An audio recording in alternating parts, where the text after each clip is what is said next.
Well, thank you, Dr. Jones, and thank you, Roman, for organizing this webinar. So look forward to participating. And my task this evening is to talk about how can we start addressing infection and possibly preventing it even before the case starts. So in terms of draping and preparing the patient in the operating room. So really, sterility challenges in the operating room are unique in that there are no immediate consequences. So unlike other complications or problems that can occur in the operating room, if something gets contaminated and leads to an infection, as we all know, we don't see those results until weeks later, possibly with a joint infection. And Dr. Jones just outlined how serious and costly those are. So whether you're a first-year surgeon or a 20-year surgeon, I think it's always a good time to analyze your process in your operating room, critique your personnel, and try to really identify areas of risk for breakdowns and sterility. When I mention out of sight, what I'm referring to is that many times surgeons are not in the room when the patients are being prepped and draped, and so you may not even be aware of possible episodes of contamination. Furthermore, during the surgery, obviously surgeons want to focus on the case itself and don't necessarily have the time or ability to watch all the staff and all the sterile fields to know. So it's important to try to identify those areas when they're occurring, when you can. The types of procedures are also important, certainly whether it's a revision procedure, a longer procedure, body habitus of the patient, whether it's a knee or a hip, there may be some different aspects which could influence the difficulty of prepping and draping that patient appropriately. Habits of staff, I think, are important. Some may be very good with very good habits, but some may be less good, and some people may be more prone to contamination while draping. And of course, changing personnel.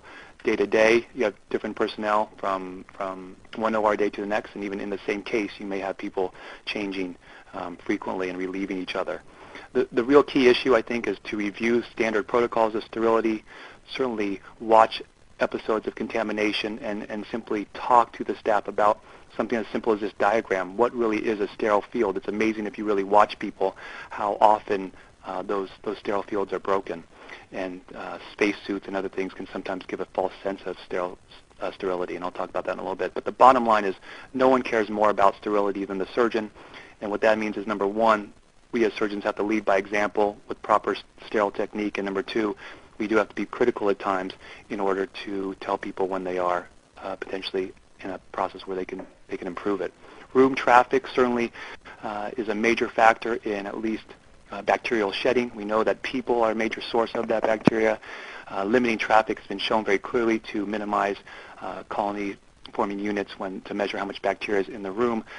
Breaking the laminar flow or the airflow in the room by opening the door is a major problem. In this study out of Core, in a 92-minute primary, there was an outstanding 60 times that the doors was opened and 135 times for a 161-minute revision. So it happens more frequently than we probably even realize.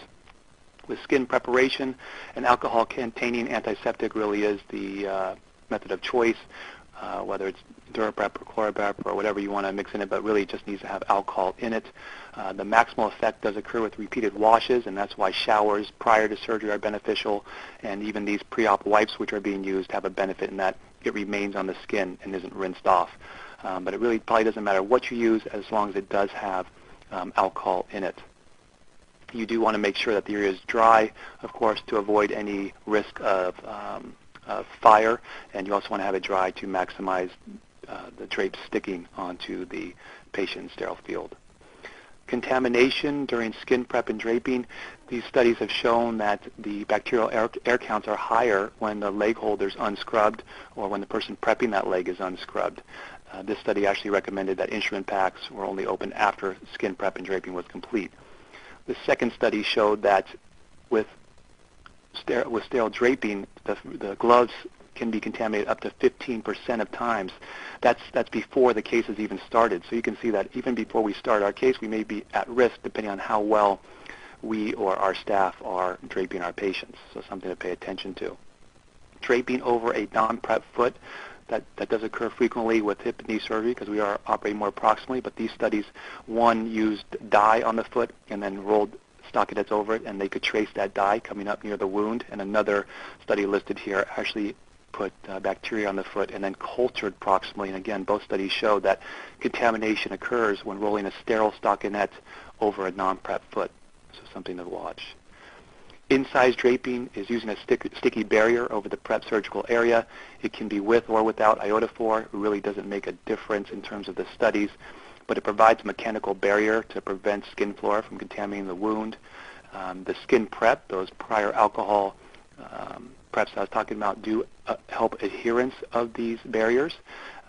There's no clear evidence that these reduce surgical site infection, but it does seem to reduce bacterial counts in studies. An interesting study at the last Academy was a presentation where they described that repeat antisepsis, so cleaning the wound again after surgical draping, but right before putting on the incise draping, actually helped reduce surgical site infection. It was funded by 3M, however. The drapes in general do help prevent, obviously, penetration by microorganisms, particulates, and fluids. So those drapes should be resistant to tears, punctures, and abrasions. As long as impermeable, it probably doesn't really matter whether it's cloth or disposable material. Similar with gowns, again, as long as it's impermeable, it's probably fine, both cloth and disposable.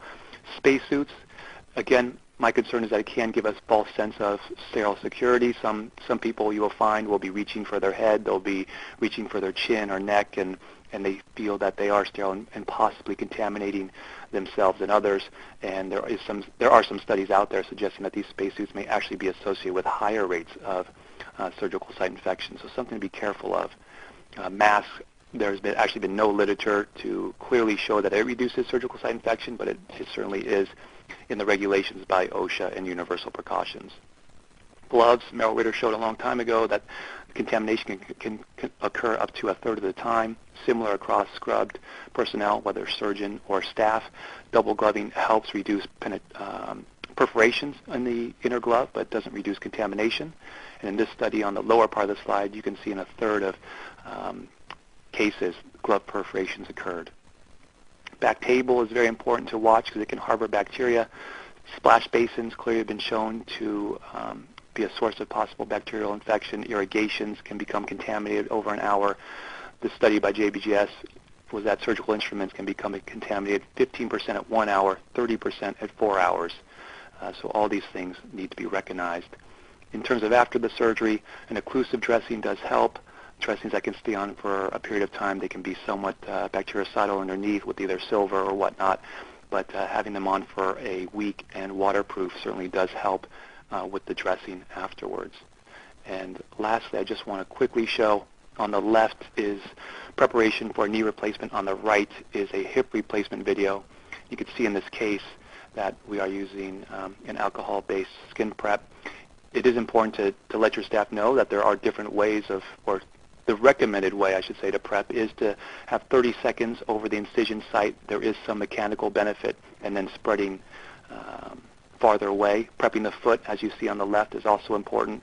We actually use 2, we use 1, and then this is them using the second. So they go over the area again just to make sure that we have indeed covered all the areas of the leg. I think in reviewing the literature, it is, again, interesting to see the importance of prepping the foot regardless of how proximal your surgery will be. Other things to think about when you're in the operating room certainly are when things drop off the table, how much do your staff pay attention to cords or other things, or pulling them up from a non-sterile area to the sterile area, or light handles, or how they turn their back. This is obviously putting on the drapes, and this is certainly an area of potential contamination, putting a sterile drape over the non-sterile sticky drapes. And so certainly technique is important here. We do roll that stockinette over the foot all the way proximally on the knees, and then we wrap it with an ACE wrap. And you'll see we use a similar stockinette for the hip as well on the right.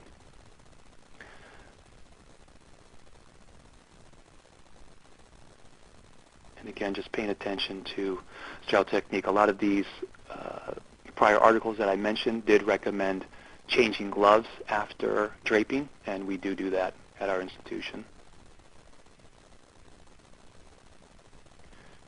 But again, looking at, even after this is prepped, looking at things like the Bovie tip, the suction cord, the pulse lavage, the Mayo leg holder you may use, all these things that are potentially not sterile, and then how are they brought into the sterile field, and that obviously continues throughout the case as well. And then this is the final drape going on. And then we do incise draping, and I'll show that at the very end, that we try to expose in the knee as little bit of the knee as possible, and on the hip we use the incise draping to seal the groin, and then above, as you can see here. And with that, I will close, and these are some references that Dr. Jones had referred to before with the proceedings consensus meeting and the JBGS article and an AAOS exhibit, which covers all these topics nicely. Thank you very much.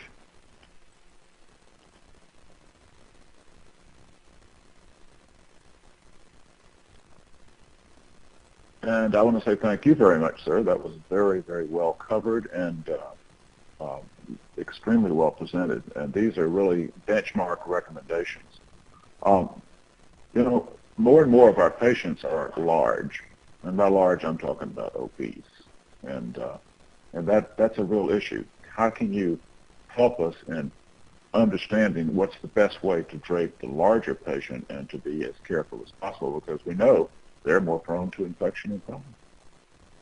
You're right. That's a great question, and I think that is one case that I was alluding to before where you do have to pay a little more attention to your prep technique. So certainly using the washes before surgery, using the wipes are beneficial, but in the operating room, if they have numerous folds or other things in, or dead skin, for example, or other things in the surgical area, you really have to have some of that mechanical cleansing from the prep to really make sure you get into all those areas. I think that is key.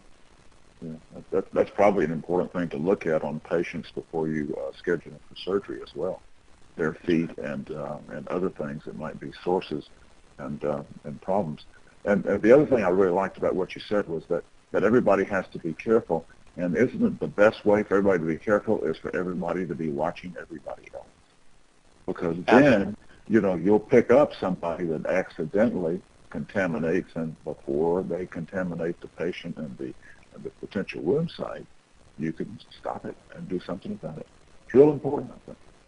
No, I agree completely. It really does take a team approach, again, especially with the rotating staff. At least that's what we have in our hospital, where people will come in and out for a lunch break, and so they may or may not care about sterility because they're usually in the cardiac room or some other room. They're not really focusing on orthopedics and the detriments of infection. So you're absolutely right. Right. Well, I just think those were great points that you made, and I hope that the audience appreciate it. Any questions from out there in our audience at this moment?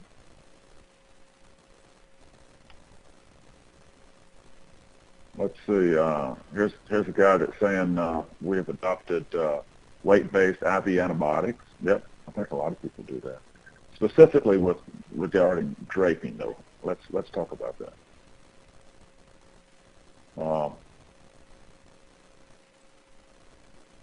Panelists use Alban or not. Alex says don't really need to. Doesn't make any difference, but a sticky drape probably is a worthwhile thing.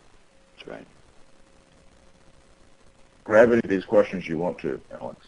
Okay, thank you. Someone asked if there's, is there a benefit of a 6-minute preoperative scrub?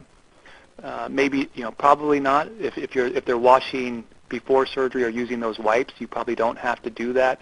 But if you don't have ability or access to do the preoperative washing, that could be helpful. So in some of those high-risk patients, you may want to do that. Okay. Someone asked about OR warming, and there are some studies that show the bear huggers and other devices can increase bacterial counts and infection. But the anesthesiologists love them, don't they?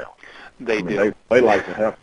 So that's it. It's that contrast. We like to have the room freezing, and they want it warm. It's just a contrast. Well, I think it's keep any questions that you have. We're going to have plenty of time at the end, I hope, and we're going to move on.